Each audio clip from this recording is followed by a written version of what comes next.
মাত্র ৭ সেকেন্ডেই আপনার নার্ভস আপনাকে খারাপ কাজ করতে বাধ্য করে। ফজরের নামাজ মিস করতে বাধ্য করে মাত্র ৭ সেকেন্ডের খেলায়।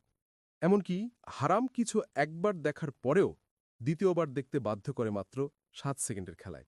কিংবা আপনি ক্ষুধার্ত না, অতিরিক্ত খাবার আপনার স্বাস্থ্যের জন্য ক্ষতি হবে, তারপরেও চোখের ক্ষুধা তৈরি করে আপনাকে অতিরিক্ত খেতে বাধ্য করে, প্ররোচিত করে। এখন প্রশ্ন হচ্ছে, আপনি কি এই নাফসকে নিয়ন্ত্রণ করতে পারবেন? কোনো কি রাস্তা আছে? প্রিয় দর্শক, আল্লাহ তাআলা সূরা ইউসুফের ৫৩ নম্বর আয়াতে বলেন, নিঃসন্দেহে নাফস তোমাদের মন্দ কাজের আদেশ দেয়, তবে তাকে ব্যতীত যার প্রতি তোমার রব দয়া করেন। কিন্তু আপনি কি জানেন, ইসলামে এমন কিছু শক্তিশালী উপায় রয়েছে যার মাধ্যমে আপনি আপনার নাফসকে পুরোপুরি নিয়ন্ত্রণ করতে পারেন। আজকের এই ভিডিওতে আমি আপনাকে বলবো ৫টি কার্যকর উপায় যার মাধ্যমে আপনি আপনার নাফসকে কেবল নিয়ন্ত্রণই করবেন না, বরং আপনার জীবনে একটি ইতিবাচক পরিবর্তন আপনি আনতে পারবেন। আপনি আত্মবিশ্বাসী এবং সফল হবেন। আপনি কি জানেন, কেবল ক্ষুধা নিয়ন্ত্রণ, ফজরের জন্য জেগে ওঠা, সরলতা অবলম্বন, অন্যের প্রতি দয়া দেখানো এবং নিজের দৃষ্টিকে সংযত রাখার মাধ্যমে আপনি কিভাবে আপনার নাফসের উপর বিজয়ী হতে পারেন? এই ভিডিওর প্রতিটি পয়েন্টে আপনার জীবনের প্রতিটি ক্ষেত্রে এক একটি নতুন রাস্তা দেখাবে। তাই শেষ পর্যন্ত ধৈর্য ধরে দেখুন জীবন পরিবর্তনকারী এই ভিডিওটি। প্রিয় দর্শক, আজকের এই ভিডিওতে আমরা এমন একটি যুদ্ধের কথা বলতে যাচ্ছি যা আমরা প্রতিদিন নিজের সাথে লড়ি। এই যুদ্ধ আমাদের ইচ্ছার বিরুদ্ধে। এটা সেই কণ্ঠস্বর যা আমাদেরকে তাৎক্ষণিক আনন্দের দিকে ঠেলে দেয়। এটা আমাদেরকে ফজরের নামাজ ছাড়তে পরাজিত করে, অথবা আমাদের দেখার কথা নয় এমন জিনিস, এমন অশ্লীল জিনিস দেখতে বাধ্য করে। ইসলামের নাফস মানে আমাদের অভ্যন্তরীণ সত্তা, আমাদের আত্মা। এটি আমাদের দেহের সেই সত্তা যা আমাদেরকে ধার্মিকতার দিকে নিয়ে যেতে পারে, অথবা আমাদেরকে পাপের দিকে টেনে আনতে পারে। আল্লাহ তাআলা কোরআনেও এ বিষয়ে স্পষ্ট বলেছেন। প্রিয় দর্শক, কেমন হয় যদি আমি আপনাকে ৫টি ব্যবহারিক এবং শক্তিশালী উপায় বলি? ইনশাল্লাহ এই পদ্ধতির মাধ্যমে আপনি শুধু আপনার নাফসের সাথে লড়াই করতে পারবেন না, বরং তাকে নিয়ন্ত্রণও করতে পারবেন। ১. ক্ষুধা মেটানোর জন্য খান। মনে করুন, আপনার সামনে একটি থালায় অনেক মজাদার খাবার রাখা আছে, যার সুবাস আপনাকে পাগল করে ফেলছে। আপনার নাফস আপনাকে বলছে যে এই প্লেটের সব খাবার শেষ করে ফেলো। এমনকি যদি আপনি ক্ষুধার্ত নাও হন, তবু খেতে থাকো, খেতেই হবে তোমাকে। খাওয়ার মধ্যেই তোমার সফলতা, এটা শেষ করার মধ্যেই তোমার আত্মতৃপ্তি লুকিয়ে আছে। নাফস কিন্তু আপনাকে এভাবেই বুঝাবে।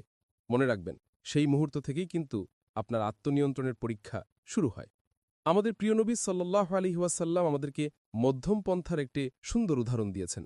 তিনি বলেছেন, আদম সন্তানের জন্য কয়েকটি লোকমা খাবারই যথেষ্ট, তার কোমরকে সোজা রাখার জন্য ২টি খেজুরই যথেষ্ট।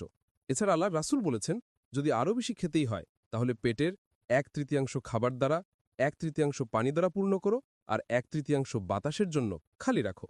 এ হাদিসটি আমাদেরকে মনে করিয়ে দেয় যে খাওয়ার সময় আত্মনিয়ন্ত্রণের অনুশীলন করা শুধু আমাদের শারীরিক স্বাস্থ্যের জন্যই নয়, বরং আধ্যাত্মিক শক্তির জন্য জরুরি। যখন আপনি আপনার ক্ষুধার কাছে অতি স্বীকার করেন না, তখন এই অভ্যাসটি আপনার জীবনের অন্যান্য ক্ষেত্রেও সহায়ক হয়। এখন ভাবুন, যদি আপনি খাবার সময় সংযম করতে পারেন, তাহলে আপনি কি সকালে ফজরের জন্য ওঠার সময় আপনার বিছানার আরামদায়ক আকর্ষণকে কাটিয়ে উঠতে পারবেন? এর উত্তর হচ্ছে অবশ্যই পারবেন। এটিকে আপনার দৈনন্দিন জীবনে সফলভাবে প্রয়োগ করার উত্তম উপায় হল খাওয়ার আগে বিসমিল্লাহ পড়া এবং চিন্তা করা যে এটি আল্লাহর পক্ষ হতে নিয়ামত। খাবারের প্রতিটি গ্রাস ধীরে ধীরে চিবিয়ে খান এবং চিন্তা করুন যে এটি আপনার রবের পক্ষ থেকে দয়া। যখন মনে হবে যে আপনার ক্ষুধা নিবারণ হয়েছে, তখন খাওয়া থেকে বিরত থাকুন, চাই থালায় আরও খাবার অবশিষ্ট থাকুক না কেন। এই ছোট ছোট পদক্ষেপই আপনার নাফসকে নিয়ন্ত্রণে রাখার প্রথম পদক্ষেপ। আপনি কি পরবর্তী পদক্ষেপের জন্য প্রস্তুত? ২য় নম্বর হচ্ছে ভোরে বিছানা ত্যাগ করুন। প্রিয় দর্শক, আপনি কি কখনো নিজেকে এমন অবস্থায় পেয়েছেন যে যখন অ্যালার্ম বাজেন, ফজরের সময় হয়, আর আপনার মনে একটা দ্বন্দ্ব শুরু হয়? এদিকে আপনার ঘুম আপনাকে বিছানায় থাকতে বলছে, আর অন্যদিকে আপনার ভেতর থেকে একটা ক্ষীণ আওয়াজ আপনাকে জাগিয়ে তুলছে। এই সেই মুহূর্ত যখন আপনার নাফসে লাওয়ামা, অর্থাৎ ভালো নাফস, আপনাকে সঠিক পথের দিকে ডাকার চেষ্টা করে, কিন্তু অন্যদিকে আপনার নাফসে আম্মারা বা কুববৃত্তি সেই আওয়াজকে দমন করার চেষ্টা করে। এখানে আপনাকে সিদ্ধান্ত নিতে হবে, আমি কি আমার ইচ্ছাকে প্রাধান্য দেব নাকি আমার উদ্দেশ্যকে। আল্লাহ তাআলা কোরআনে বলেন, কিন্তু তোমরা পার্থিব জীবনকে প্রাধান্য দাও, অথচ পরকাল উত্তম ও স্থায়ী। সূরা আলা আয়াত নম্বর ১৬ এবং ১৭। এই নীতি শুধু ফজরের নামাজের জন্যই নয়, বরং জীবনের প্রতিটি ক্ষেত্রে প্রযোজ্য। একটু ভেবে দেখুন, যখন আপনি ঘুমের ইচ্ছাকে জয় করতে পারবেন, তখন কি আপনি অন্যদের প্রয়োজনকে নিজের ইচ্ছার উপর প্রাধান্য দিতে পারবেন না? আপনি কি জীবনের বড় সিদ্ধান্তগুলোতে নিজের নাফসকে নিয়ন্ত্রণ করতে পারবেন না? এটি নিজের উপর নিয়ন্ত্রণ করার সেই শক্তি যা আপনাকে কেবল নামাজের জন্যই জাগাতে পারবে তা না, বরং এটি আপনাকে জীবনের প্রতিটি ময়দানে সাফল্য এনে দিতে পারে। তো ভাবুন, যখন আপনি আপনার ঘুমের তীব্র ইচ্ছাকে প্রত্যাখ্যান করতে পারবেন এবং ফজরের নামাজের জন্য উঠতে পারবেন, তখন এটি কেবল আপনার সাফল্যের পথে একটি ছোট বিজয় নয়, বরং এটি আপনার আধ্যাত্মিক শক্তির একটি গুরুত্বপূর্ণ প্রকাশক। কিন্তু মনে রাখবেন, আপনি কি কখনো লক্ষ্য করেছেন যে এই জয় কতটা বড় পরিবর্তন আনতে পারে? একটু কল্পনা করুন, এমন একজন ব্যক্তির কথা যিনি প্রতিদিন সকালে নিজের প্রবৃত্তির উপর নিয়ন্ত্রণ রেখে আল্লাহর সন্তুষ্টির জন্য ঘুম থেকে ওঠে, এমনকি শীতকালে ওঠে ঠান্ডা পানি দিয়ে অজু করে। আপনাকে বলে দেই, সে ব্যক্তি কিন্তু শুধু নামাজই পড়ছে না, বরং সে তার নাফসকে প্রতিনিয়ত পরাজিত করছে, নাফসে আম্মারাকে, কুপ্রবৃত্তিকে, এবং আল্লাহর নৈকট্য অর্জনের পথে এগিয়ে চলেছে। কিন্তু এটাই কি যথেষ্ট? আমাদেরকে একটি দৈনন্দিন জীবনযাত্রার দিকে নজর দেওয়া উচিত। আমরা কি আমাদের জীবনকে সরলতা ও মিতব্যয়িতা দিয়ে পরিপূর্ণ করতে পারি না? আমরা কি আমাদের ইচ্ছাগুলোকে আরও কম করে আমাদের লক্ষ্যের উপর বেশি মনোযোগ দিতে পারি না? আচ্ছা, ৩ নম্বর পয়েন্ট বলে সরলতাকে আলিঙ্গন করুন। প্রিয় দর্শক, আজকের যুগে যেখানে সর্বত্র বেশি পাওয়ার প্রতিযোগিতা চলছে, এই সময় হেসে সরলতা অবলম্বন করা সত্যি একটি সাহসের কাজ। কিন্তু আপনি কি জানেন যে এই যে অল্পতে খুশি থাকা বা সরলতা কেবল আমাদের নাফসকে নিয়ন্ত্রণে রাখতে সহায়ক নয়, বরং এটি আমাদের আধ্যাত্মিক উন্নতিরও জরুরি। আমাদের প্রিয় নবী সাল্লাল্লাহু আলাইহি ওয়াসাল্লাম বলেছেন, দুনিয়ার সাথে আমার সম্পর্ক একজন মুসাফিরের মতো, যে কোনো গাছের ছায়ায় কিছুক্ষণ বিশ্রাম নেয়, তারপর সামনে এগিয়ে যায়। এই কথাগুলো আমাদের মনে করিয়ে দেয় যে পার্থিব জীবনের সাথে আমাদের সম্পর্ক ক্ষণস্থায়ী। পার্থিব জীবনে বেশি জিনিস শুধু আমাদের জীবনকে জটিল করে তোলে না, বরং আমাদের সেই ইচ্ছাগুলোর পেছনে ছুটতেও বাধ্য করে, যা কখনোই শেষ হয় না। এখন একটু ভেবে দেখুন, আপনার জীবনে কত জিনিস এমন আছে যা সত্যিই আপনার জন্য জরুরি নয়? সেই জিনিসগুলো কি আপনাকে সুখ এনে দিচ্ছে, নাকি এগুলো শুধু আপনার প্রবৃত্তির ক্ষণস্থায়ী ইচ্ছা পূরণ করছে? যখন আমরা সরলতা অবলম্বন করি, আমরা আমাদের চারপাশ থেকে অপ্রয়োজনীয় জিনিসগুলো সরিয়ে দিই। আমাদের মন তখন শান্তি অনুভব করে।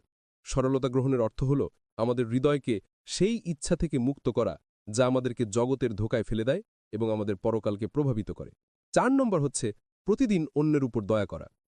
প্রিয় দর্শক, একটু কল্পনা করে আপনি আপনার দিনে শুরু করছেন একটি নিয়ত করে যে আজ কারোর জন্য ভালো কিছু করতে হবে। তেমন কোনো বড় কাজ নয়, শুধু কারো দিকে তাকিয়ে একটু মুচকি হাসি, কারো সাথে একটু সহানুভূতিপূর্ণ বাক্য, অথবা কারো বোঝা হালকা করার মতো একটি ছোট্ট কাজ। এগুলো হয়তো আপনার কাছে সামান্য মনে হতে পারে, কিন্তু আপনার হৃদয়কে পরিবর্তন করতে এবং আপনার প্রবৃত্তিকে সংশোধন করতে এর গুরুত্ব অনেক। আমি একটা সহজ পদ্ধতি বলি। আপনার আত্মাকে খুশি করার জন্য যারা প্যাডেল চালিত রিক্সা চালান, সে সকল রিক্সা চালককে ২০ টাকার জায়গায় ৩০ টাকা রিক্সা ভাড়া দেন। ২০ টাকা দিয়ে পরে হাসি মুখে আরও ১০ টাকা দিয়ে বলুন, এটা আপনার বোনাস। দেখুন সে লোকের মুখে একটু মুচকি হাসি আছে কিনা। নিশ্চিত আপনি মুচকি হাসি দেখতে পাবেন। ব্যাস, ওই একটি হাসি আপনার আত্মাকে দীর্ঘ কয়েকটি দিন শান্ত রাখবে। আল্লাহর রাসূল বলেছেন, মুচকি হাসিও একটি সাদাকা। এ হাদিস আমাদের শিক্ষা দেয় যে অন্যের জন্য কিছু করার প্রতিদান শুধু আল্লাহর কাছেই রক্ষিত নয়, বরং এটি আমাদের প্রবৃত্তির স্বার্থপর থেকেও মুক্ত করে। দৈনন্দিন জীবনে আমাদের প্রবৃত্তি প্রায়ই আমাদেরকে নিজেদের প্রয়োজনের মধ্যেই আটকে রাখে। কিন্তু যখন আমরা কোনো প্রতিদানের প্রত্যাশা ছাড়াই আমাদের আশপাশের লোকজনের জন্য কিছু করি, তখন আমরা নিজেদের সত্তা থেকে বেরিয়ে আসার অনুশীলন করি। ভাবুন, যখন আপনি কোনো কঠিন সময় কারো সাহায্য করেন, তখন সেই মুহূর্তে শুধু সেই ব্যক্তি নয়, আপনি নিজেও বদলে যান। তখন যে শান্তি আপনার অন্তরে নেমে আসে, যে কৃতজ্ঞতাবোধ আপনার অন্তরে জেগে ওঠে, এটি সেই মুহূর্ত যা আপনাকে আপনার প্রবৃত্তিকে নিয়ন্ত্রণ করার যাত্রায় অনেক বেশি শক্তিশালী করে তোলে। এবং এই যাত্রা শুধু আজকের জন্যই নয়, বরং প্রতিদিনের জন্য হওয়া উচিত। যখন আপনি অন্যের প্রতি দয়া করাকে নিজের দৈনন্দিন জীবনের অংশ নিয়ে নিবেন, তখন আপনি অনুভব করবেন যে এই ছোট ছোট কাজগুলো আপনাকে আল্লাহরও আরও কাছে নিয়ে যাচ্ছে এবং আপনার প্রবৃত্তির স্বার্থপরতাকে দূর করছে। এখন একটু চিন্তা করুন, যদি আমরা প্রতিদিনের নেকি দিয়ে আমাদের হৃদয়কে নরম করতে পারি, তাহলে আমরা কি আমাদের প্রবৃত্তির অন্যান্য চাপের উপর নিয়ন্ত্রণ করতে পারি না? এই চিন্তা আপনাকে আরও একটি গুরুত্বপূর্ণ উপায়ের দিকে নিয়ে যায়। এটি এমন একটি অভ্যাস যা কেবল নাফসকে পবিত্রই করে না, বরং আপনার চিন্তা ও কাজকেও আল্লাহর সন্তুষ্টির সাথে সঙ্গতিপূর্ণ করে তোলে। তাহলে আসুন আমরা এই পরবর্তী গুরুত্বপূর্ণ রহস্য জানার চেষ্টা করি। ৫. নিজের দৃষ্টি নিচু রাখুন। প্রিয় দর্শক, বর্তমানে আমরা এমন এক দুনিয়ায় বসবাস করছি যেখানে আমাদের চারপাশে অসংখ্য প্রলোভন দ্বারা পরিবেষ্টিত। এখানে নিজের দৃষ্টিকে নিচু রাখা, নিজের চিন্তাভাবনাকে পবিত্র রাখা এবং নিজের প্রবৃত্তিকে নিয়ন্ত্রণ করা একটি বিশাল চ্যালেঞ্জ। কিন্তু এই চ্যালেঞ্জটি ঠিক ততটাই জরুরি যতটা জরুরি ঈমানের হেফাজত করা। আল্লাহ তাআলা কোরআনে বলেন, মুমিন পুরুষদেরকে বলুন যে তারা যেন তাদের দৃষ্টি নিচু রাখে এবং তাদের লজ্জাস্থানের হেফাজত করে। এটি তাদের জন্য বেশি পবিত্র। নিশ্চয়ই আল্লাহ জানেন তারা কি করে। সূরা নূর আয়াত নম্বর ৩০। এই আদেশ আমাদেরকে শুধু বাহ্যিকভাবে দৃষ্টিনত করার জন্য নয়, বরং আমাদেরকে আমাদের চোখের মাধ্যমে অন্তরে প্রবেশকারী চিন্তাগুলো, খারাপ চিন্তাগুলো, কুপ্রবৃত্তিগুলো নিয়ন্ত্রণ করার কৌশল বলে দিচ্ছে। কিন্তু এটা কিভাবে সম্ভব? আজকের যুগে যেখানে প্রতি মুহূর্তে সোশ্যাল মিডিয়া, বিজ্ঞাপন, বিলবোর্ড এবং ইন্টারনেটে আমাদেরকে নানান প্রলোভনের মুখোমুখি হতে হয়, আজকের যুগেই এই চ্যালেঞ্জটি খুব কঠিন হয়ে যায়। আপনি সম্ভবত ভাবতে পারেন যে আমার দৃষ্টিতে কি ক্ষতি, এটা তো শুধু নজর, একটু খারাপ জিনিস দেখলে কি এমন ক্ষতি হয়? কিন্তু মনে রাখবেন, নবী সাল্লাল্লাহু আলাইহি ওয়াসাল্লাম বলেছেন, চোখের জিনা হলো দেখা। এখানে প্রশ্ন, আমরা কি আমাদের দৃষ্টিকে পবিত্র রেখে আমাদের অন্তরকেও পবিত্র করতে পারি? একটু চিন্তা করুন, প্রতিবার যখন আপনি আপনার দৃষ্টিকে নত করেন, প্রতিবার যখন আপনি এমন কোনো জিনিসকে উপেক্ষা করেন যা আপনাকে গুনাহের দিকে নিয়ে যেতে পারে, তখন আপনি প্রকৃতপক্ষে আল্লাহর নৈকট্য হাসিল করছেন। এটা শুধু গুনাহ থেকে বাঁচার বিষয় নয়, বরং এটি আল্লাহর আদেশের সাথে সঙ্গতি রেখে আপনার প্রবৃত্তিকে প্রশিক্ষণ দেওয়ার বিষয়। আমার নিজের জীবনে একসময় আমি সোশ্যাল মিডিয়ায় অপ্রয়োজনীয় জিনিস দেখার অভ্যাস বন্ধ করতে চেষ্টা করছিলাম। এটা আমার জন্য সহজ ছিল না, কিন্তু যখন আমি আমার ফোনটিকে ঠিক তেমনি ব্যবহার করতে শুরু করলাম, যেমনটা আমি আমার চোখে জনসাধারণের সামনে ব্যবহার করি, অর্থাৎ শুধুমাত্র জায়েজ এবং প্রয়োজনীয় জিনিস দেখার জন্য, তখন আমি অন্তরে শান্তি অনুভব করলাম। আর যখন আপনি এই অনুশীলনটি করবেন, আপনি দেখবেন যে এইটি শুধু আপনার অন্তরকে পরিষ্কারই করে না, বরং আপনার চিন্তাভাবনাকে আল্লাহর সন্তুষ্টির দিকে ঘুরিয়ে দেয়। তাহলে প্রশ্ন হল, আপনি আপনার প্রবৃত্তিকে কিভাবে শক্তিশালী করবেন? যখন আপনার দৃষ্টি নত হবে, আপনার চিন্তাভাবনা পবিত্র হবে এবং আপনার কাজ কেবল আল্লাহর সন্তুষ্টির জন্য হবে, তখন আপনি অবশ্যই অন্তরে প্রশান্তি, আত্মবিশ্বাস এবং আধ্যাত্মিকতার শক্তি পাবেন। এখন যখন আপনি জানেন যে আপনার দৃষ্টিকে নত রাখতে হবে আর দৃষ্টিকে নিচু রাখা কতটা গুরুত্বপূর্ণ, তাহলে চলুন এবার আমরা একটি ফলাফলের দিকে এগিয়ে যাই। প্রিয় দর্শক, আজ আমরা আমাদের জীবনকে আরও উন্নত করার জন্য প্রবৃত্তিকে নিয়ন্ত্রণ করার ৫টি শক্তিশালী কৌশল নিয়ে আলোচনা করছি। এটি এমন একটি সফর যা কেবল ধৈর্য, সহনশীলতা এবং আল্লাহর সাহায্য নিয়ে সফল হওয়া যায়। মনে রাখবেন, ছোট ছোট পদক্ষেপই আমাদেরকে বড় অর্জনের দিকে নিয়ে যায়। যখন আপনি আপনার জীবনের যে কোনো অংশে পরিবর্তন আনার চেষ্টা করেন, তখন এটি সর্বদা সহজ হয় না। কিন্তু আল্লাহ তাআলা বলেন যে আল্লাহ কারও উপর তার সামর্থ্যের বেশি বোঝা চাপান না। এর মানে হল, আমরা আমাদের সংগ্রামে কখনোই একা নই এবং আল্লাহর সাহায্য সর্বদা আমাদের সাথে আছে। আপনি এইমাত্র যে নিয়মগুলো দেখেছেন, তা কেবল আপনার আধ্যাত্মিক নয়, বরং আপনার পার্থিব জীবনেও শান্তি ও বরকত আনার মাধ্যম হতে পারে।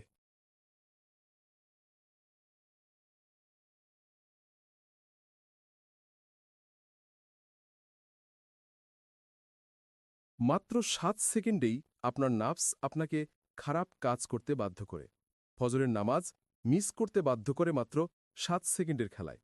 এমনকি হারাম কিছু একবার দেখার পরেও দ্বিতীয়বার দেখতে বাধ্য করে মাত্র ৭ সেকেন্ডের খেলায়। কিংবা আপনি ক্ষুধার্ত না, অতিরিক্ত খাবার আপনার স্বাস্থ্যের জন্য ক্ষতি হবে, তারপরেও চোখের ক্ষুধা তৈরি করে আপনাকে অতিরিক্ত খেতে বাধ্য করে, প্ররোচিত করে। এখন প্রশ্ন হচ্ছে, আপনি কি এই নাফসকে নিয়ন্ত্রণ করতে পারবেন? কোনো কি রাস্তা আছে? প্রিয় দর্শক, আল্লাহ তাআলা সূরা ইউসুফের ৫৩ নম্বর আয়াতে বলেন, নিঃসন্দেহে নাফস তোমাদের মন্দ কাজের আদেশ দেয়, তবে তাকে ব্যতীত যার প্রতি তোমার রব দয়া করেন। কিন্তু আপনি কি জানেন, ইসলামে এমন কিছু শক্তিশালী উপায় রয়েছে যার মাধ্যমে আপনি আপনার নাফসকে পুরোপুরি নিয়ন্ত্রণ করতে পারেন। আজকের এই ভিডিওতে আমি আপনাকে বলবো ৫টি কার্যকর উপায় যার মাধ্যমে আপনি আপনার নাফসকে কেবল নিয়ন্ত্রণই করবেন না, বরং আপনার জীবনে একটি ইতিবাচক পরিবর্তন আপনি আনতে পারবেন। আপনি আত্মবিশ্বাসী এবং সফল হবেন। আপনি কি জানেন, কেবল ক্ষুধা নিয়ন্ত্রণ, ফজরের জন্য জেগে ওঠা, সরলতা অবলম্বন, অন্যের প্রতি দয়া দেখানো এবং নিজের দৃষ্টিকে সংযত রাখার মাধ্যমে আপনি কিভাবে আপনার নাফসের উপর বিজয়ী হতে পারেন? এই ভিডিওর প্রতিটি পয়েন্টে আপনার জীবনের প্রতিটি ক্ষেত্রে এক একটি নতুন রাস্তা দেখাবে। তাই শেষ পর্যন্ত ধৈর্য ধরে দেখুন জীবন পরিবর্তনকারী এই ভিডিওটি। প্রিয় দর্শক, আজকের এই ভিডিওতে আমরা এমন একটি যুদ্ধের কথা বলতে যাচ্ছি যা আমরা প্রতিদিন নিজের সাথে লড়ি। এই যুদ্ধ আমাদের ইচ্ছার বিরুদ্ধে। এটা সেই কণ্ঠস্বর যা আমাদেরকে তাৎক্ষণিক আনন্দের দিকে ঠেলে দেয়। এটা আমাদেরকে ফজরের নামাজ ছাড়তে পরাজিত করে, অথবা আমাদের দেখার কথা নয় এমন জিনিস, এমন অশ্লীল জিনিস দেখতে বাধ্য করে। ইসলামের নাফস মানে আমাদের অভ্যন্তরীণ সত্তা, আমাদের আত্মা। এটি আমাদের দেহের সেই সত্তা যা আমাদেরকে ধার্মিকতার দিকে নিয়ে যেতে পারে, অথবা আমাদেরকে পাপের দিকে টেনে আনতে পারে। আল্লাহ তাআলা কোরআনেও এ বিষয়ে স্পষ্ট বলেছেন। প্রিয় দর্শক, কেমন হয় যদি আমি আপনাকে ৫টি ব্যবহারিক এবং শক্তিশালী উপায় বলি? ইনশাল্লাহ এই পদ্ধতির মাধ্যমে আপনি শুধু আপনার নাফসের সাথে লড়াই করতে পারবেন না, বরং তাকে নিয়ন্ত্রণও করতে পারবেন। ১. ক্ষুধা মেটানোর জন্য খান। মনে করুন আপনার সামনে একটি থালায় অনেক মজাদার খাবার রাখা আছে, যার সুবাস আপনাকে পাগল করে ফেলছে। আপনার নাফস আপনাকে বলছে যে এই প্লেটের সব খাবার শেষ করে ফেলো। এমনকি যদি আপনি ক্ষুধার্ত নাও হন, তবু খেতে থাকো, খেতেই হবে তোমাকে। খাওয়ার মধ্যেই তোমার সফলতা, এটা শেষ করার মধ্যেই তোমার আত্মতৃপ্তি লুকিয়ে আছে। নাফস কিন্তু আপনাকে এভাবেই বুঝাবে। মনে রাখবেন, সেই মুহূর্ত থেকেই কিন্তু আপনার আত্মনিয়ন্ত্রণের পরীক্ষা শুরু হয়। আমাদের প্রিয় নবী সাল্লাল্লাহু আলাইহি ওয়াসাল্লাম আমাদেরকে মধ্যম পন্থার একটি সুন্দর উদাহরণ দিয়েছেন। তিনি বলেছেন, আদম সন্তানের জন্য কয়েকটি লোকমা খাবারই যথেষ্ট, তার কোমরকে সোজা রাখার জন্য 2টি খেজুরই যথেষ্ট।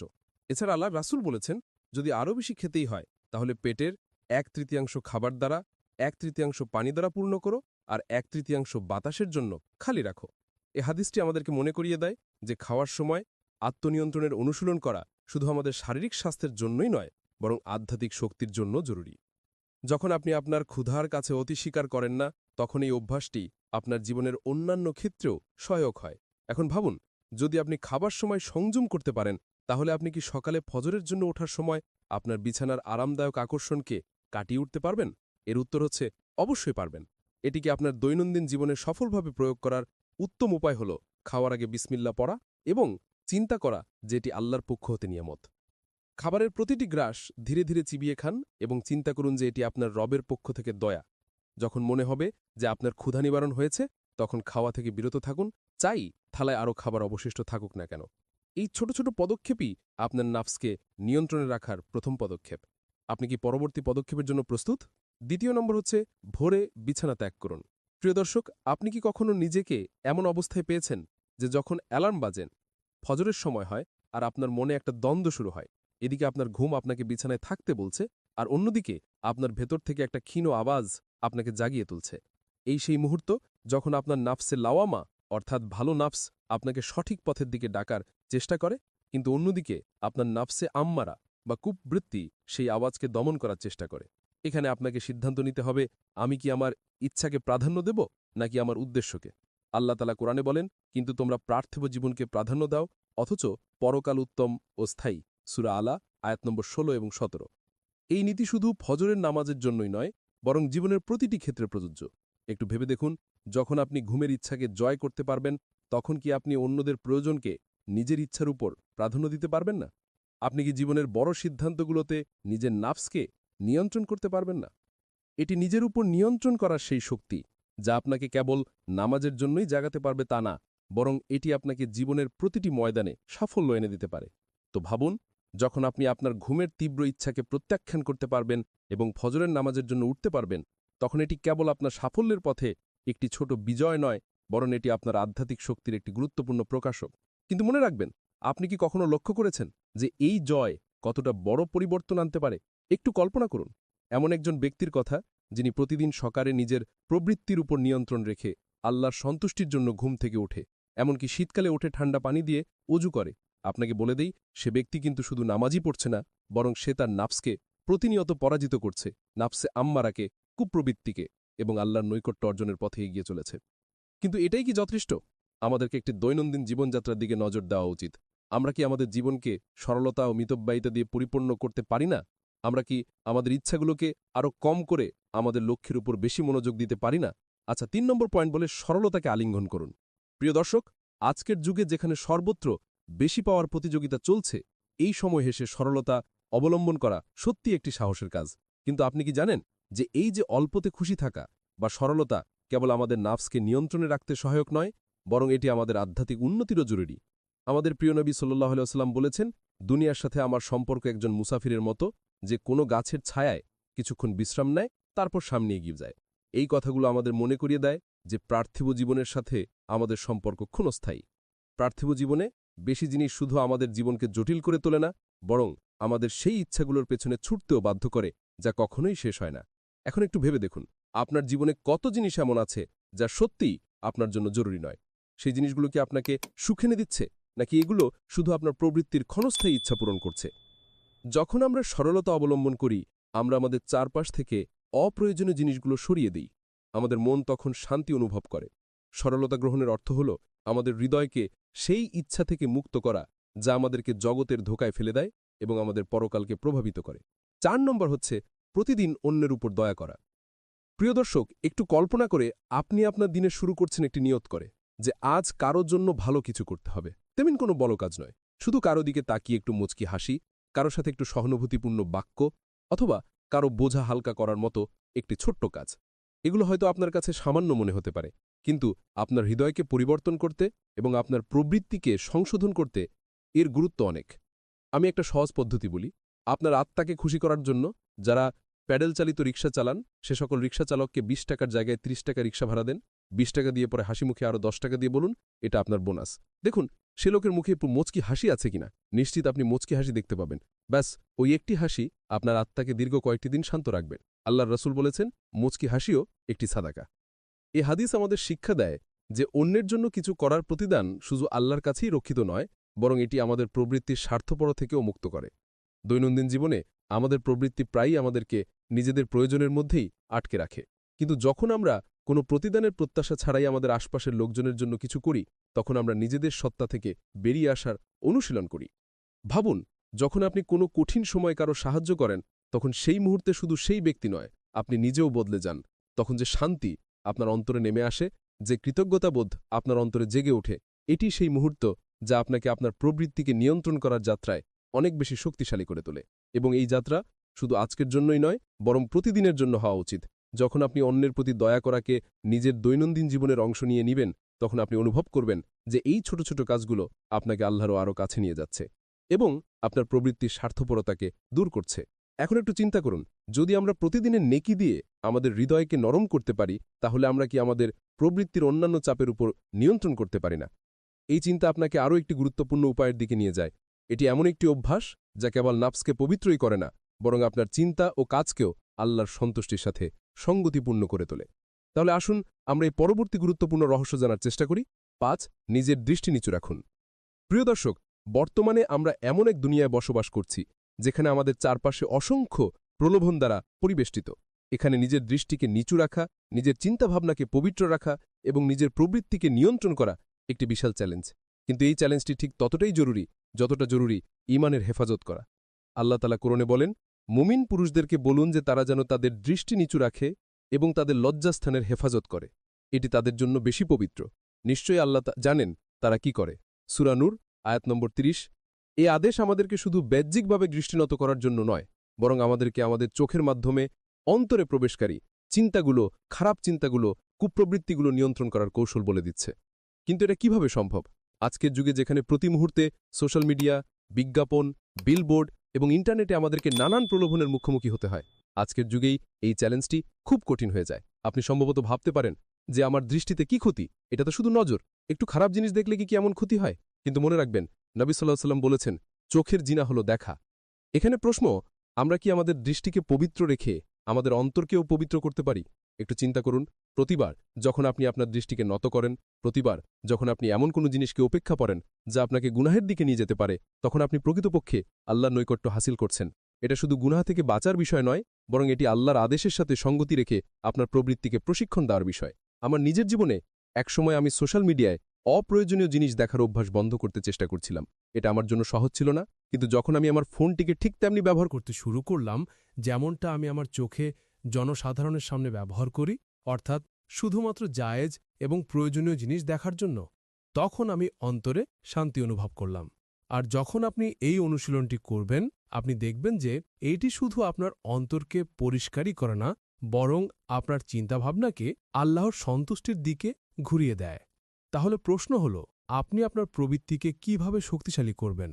যখন আপনার দৃষ্টি নত হবে, আপনার চিন্তাভাবনা পবিত্র হবে এবং আপনার কাজ কেবল আল্লাহর সন্তুষ্টির জন্য হবে, তখন আপনি অবশ্যই অন্তরে প্রশান্তি, আত্মবিশ্বাস এবং আধ্যাত্মিকতার শক্তি পাবেন। এখন যখন আপনি জানেন যে আপনার দৃষ্টিকে নত রাখতে হবে আর দৃষ্টিকে নিচু রাখা কতটা গুরুত্বপূর্ণ, তাহলে চলুন এবার আমরা একটি ফলাফলের দিকে এগিয়ে যাই। প্রিয় দর্শক, আজ আমরা আমাদের জীবনকে আরও উন্নত করার জন্য প্রবৃত্তিকে নিয়ন্ত্রণ করার ৫টি শক্তিশালী কৌশল নিয়ে আলোচনা করছি। এটি এমন একটি সফর যা কেবল ধৈর্য, সহনশীলতা এবং আল্লাহর সাহায্য নিয়ে সফল হওয়া যায়। মনে রাখবেন, ছোট ছোট পদক্ষেপই আমাদেরকে বড় অর্জনের দিকে নিয়ে যায়। যখন আপনি আপনার জীবনের যে কোনো অংশে পরিবর্তন আনার চেষ্টা করেন, তখন এটি সর্বদা সহজ হয় না। কিন্তু আল্লাহ তাআলা বলেন যে, আল্লাহ কারও উপর তার সামর্থ্যের বেশি বোঝা চাপান না। এর মানে হল, আমরা আমাদের সংগ্রামে কখনোই একা নই এবং আল্লাহর সাহায্য সর্বদা আমাদের সাথে আছে। আপনি এইমাত্র যে নিয়মগুলো দেখেছেন, তা কেবল আপনার আধ্যাত্মিক নয়, বরং আপনার পার্থিব জীবনেও শান্তি ও বরকত আনার মাধ্যম হতে পারে।